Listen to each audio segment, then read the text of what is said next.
thought of skiing down a mountain really fast kind of freak you out? Now imagine doing it, trusting someone else to be your eyes.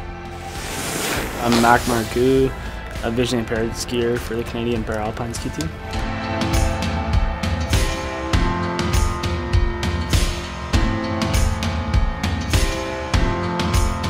Lost his vision when he was 9 years old, so we decided to get into something as a family, and we got into ski racing because we used to ski every week just for fun. And then his vision got worse, so we decided, hey, why don't we look into some para sports and maybe give it a try. So we found para downhill skiing, and we're like, wow, this could be something. And once I get down there, I can only run. We just started at home training ourselves and trying to figure out how radios work and how we can get our timing down. And then we came out to a Canadian Nationals, and the coaches looked at us and said, hey, you guys interested in coming out to a camp and trying it out? So we were like, yeah, it's a huge opportunity for sure. We're in. 3, 2, 1.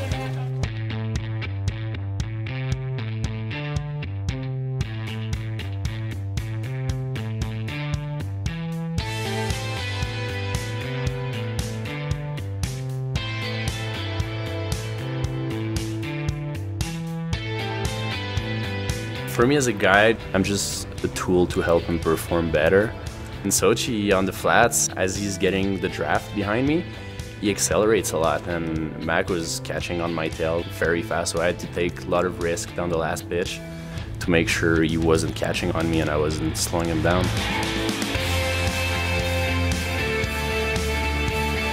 It's a loss for words, for sure. When you stand up on the podium and you see the Canadian flag rise higher than all the other ones and the national anthem start playing, it's just this overwhelming sense of pride. It's amazing.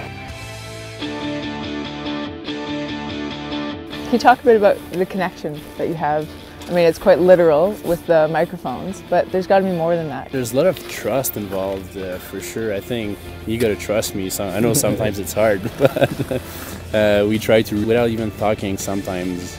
I know he knows where I am and I know where he is, so it's mostly trust and have this connection together.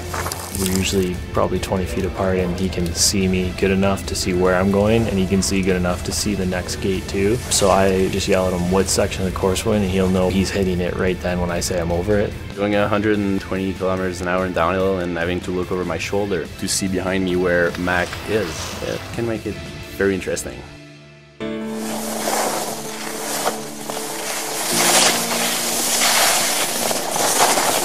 A lot of times you don't even realize you're going that fast because you just get caught up in the moment and all you're thinking about is trying to make it to the bottom. When you get to the bottom, it's a lot of excitement, and that rush and that adrenaline is pumping more than ever. If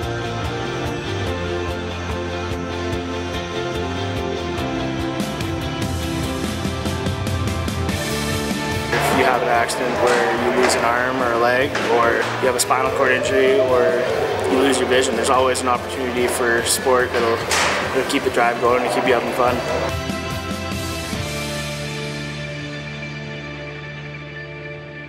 The Audi FIS Ski World Cup is presented to you by Audi, proud partner of Alpine Canada Alpin.